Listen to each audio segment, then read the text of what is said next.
Yo, what's going on, guys? Crispy Flakes here. So I was thinking the other day, if I had the power to see into the future, how exactly would I use that ability? Would I use it for good? Would I use it for evil? You know, would I predict the lottery numbers? Or I don't know, man.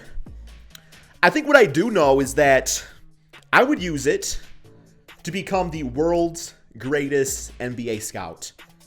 Like, can you imagine? Can you imagine? Okay, let's go back to 2014. The Cleveland Cavaliers have the first pick in the draft, and here's head scout Crispy Flakes being asked by the GM, Crispy, who we taking at number 1? Well, Mr. GM, man, I think with the first pick in the 2014 NBA draft, we need to select Nikola Jokic out of Serbia, and he would just look at me, and he would be like, get the hell out of my office. Like, you want me to take the kid over there that brought his own damn McDonald's? That guy out of Serbia, be like, yes, Nikola Jokic. And yeah. And then hopefully he would listen, because I can see the damn future. And Adam Silver, with the first pick in the 2014 NBA draft, the Cleveland Cavaliers select Nickelodeon Jockey out of Serbia. And at that point, we'd be getting them Kristaps boos out there, right, man? We'd be getting them Kristaps boos from the Nick days. Yeah. Okay, so the thing about that is that Jokic becoming the player that he became, nobody could have predicted that. There was no way of knowing that particular player was going to become that good. I'm sure his brothers probably believed in him. But one thing that I don't understand, and doesn't even require looking into the future, but requires just looking at, the dynasty. And that's the Golden State Warriors. People are so surprised that the Golden State Warriors are what? I believe it's 11-1 now on the NBA season. And the reason I bring up predicting the future is because before the NBA season even started, I said the Golden State Warriors are going to win the NBA championship and Steph Curry is going to win MVP. It just needs to happen. It's just the story's there. It's for Curry's legacy. And a lot of people laugh at me, Laker fans and Net fans saying, they're just past their prime and stuff, without truly, remembering what this Warriors team has been all about. We have gotten so short-sighted. Think about the past 2 years and everything like that, and all the issues they've gone through, that now that things are starting to become a little bit more normalized, Steph Curry and the boys are making us recognize again, man. Because you really got it, to see how special this Warriors team is right now, man. We got to go back 2 seasons. We got to go back to when Kevin Durant ultimately decided he was going to be leaving the team and going to the Brooklyn Nets, and then Klay Thompson had his injury in the playoffs and everything, and at that point, losing Kevin Durant and Klay Thompson, that's going to be a shock for any star player, right? That's going to be an adjustment period for anybody out there. So yeah, they ended up getting D'Angelo Russell. Now, D'Angelo Russell, for one, he isn't Kevin Durant. I'm sorry, man. I love D'Lo. He's cool and everything, but he's not a 7-footer that can shoot like damn Dirk Nowitzki and put the ball on the floor, like Allen Iverson, right? He's just not that. I'm sorry, D'Lo. I love you, though, man. I actually liked him when you were in Brooklyn a lot, too. I actually kind of wish that would have worked out a little bit better. But regardless, that wasn't being replaced. And then obviously Klay Thompson, one of the greatest shooters of all time, with the other greatest shooter of all time in, Steph Curry. That season, I remember things starting out, people were being like, oh, Curry is going to struggle. He has no teammates. It's no, damn, he doesn't have no teammates. Because you can't just replace that, especially in the short term either. And incorporating D'Lo and everything. So at that point, people were saying, oh, Curry is just a product of the system and everything. And then obviously, once he went down with injury, it was Draymond Green was in the spotlight.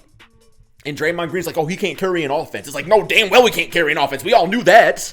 That's not what makes Draymond Green. Draymond is one of the greatest glue guys of all time in the NBA, man. Assists, defense, leadership. That's what Draymond does. So you take away the offense and you want him to be that guy, it's just not going to work out, right, man? So, okay. And then over the course of those seasons, they acquired some talent. Jordan Poole, Cumbucket, James Wiseman, guys like that, man. Jordan Poole, I don't know if I said him, right? I don't think I did, but extremely important player. So, okay, now we're in this season. And, those past few seasons, you got a lot of, because obviously the teams weren't very good. There's a lot of injuries and stuff. So, those younger players were getting some much-needed NBA experience. So, you put them in a situation now where it's okay, Curry's back. He's good to go. Draymond Green's playing his role and everything like that.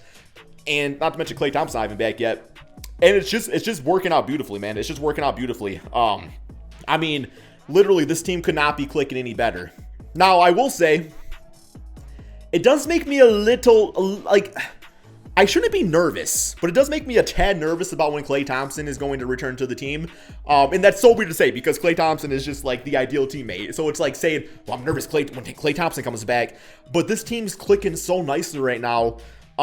It is going to obviously be, you know, a hit to just the I don't really want to say chemistry. It's not going to hurt the chemistry, but I don't know, man. Just like the rotations in general, thing like you know, because I'm gonna guess that Jordan Poole is going back to the bench, so he's gonna be getting less shots. And at the same time, too, maybe he can be like a Jordan Clarkson type and just bring that instant offense off the bench. Let me actually, I got the stats real quick here, man. I want to talk about the stats real quick here and just kind of like see like what's been great about everybody on the team. So like Steph Curry on the season, 28 points, 6 rebounds, 6 assists. He's shooting 40% from 3 off 13 attempts per game, man. So yes, why is Curry able to shoot the basketball so amazingly still? And we got so many other, you know, guys like Damian Lillard or even Bradley Beal's not shooting the greatest. You got all these you know, James Harden, another good example. Why is it that, you know, they're struggling and Curry's been able to do so well? Because my first initial thought about the shooting struggles was like, you know, oh, it could be the basketball. But then again, like everybody would be having issues then, right? Like everybody would be. It wouldn't just be a select few. So, over on my second channel, Extra Crispy, I checked out, you know, Jimmy High Roller's latest video, and I think he summed it up pretty nicely, where it's like, you got so many of these players that were so used to getting these superstar calls that they kind of like lost sight of some of their basketball skills playing towards the refs. And now that things are going to shift, it's like, okay, you almost got to like remember like what made you great at basketball in the first place. Think about Steph Curry, man. It's like, yes, obviously Steph Curry would get superstar calls, but, you know, he's still like such like a small framed player. He wasn't getting calls because of, you know, his body or nothing like that, right? Like maybe like a James Harden would be. So Curry really never left that skill set. Like what made him great was never about getting to the foul line. It's being able to shoot the lights out. And he's still doing that. So it's like, there's not even like that mental blockage because he's just playing the game how he's always remembered playing it, right? So you love to see it with him, man.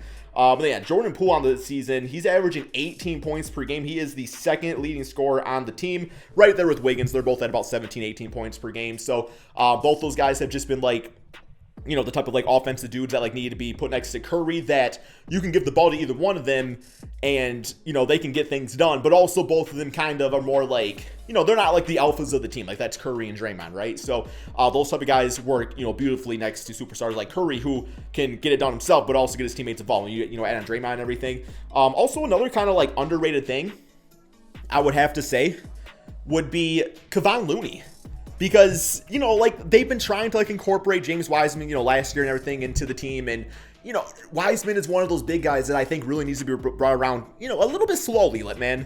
And in the right circumstance too. And the Warriors just, you know, for years have never been about the center. It's always been, you know, Kevon Looney, you know, Andrew Bogut. Shout out to him, he was fantastic for him. But, you know, JaVale McGee, you know, just like those guys that are not ball in the hand type of centers to get things done. It's like they get the, you know, set hard picks and stuff like that. I still want them to get Steven Adams, man. I feel like Steven Adams would just like solidify them as a championship. Well, no, I'm sorry. They're already solidified as a championship team, but I'll just be like, yo, that is the team right there, man. That is the team. But probably not going to happen. They're probably going to hang on to him in Memphis, right? So yeah, I'm not surprised the Warriors are playing this great, especially with this how you like Curry's playing in general.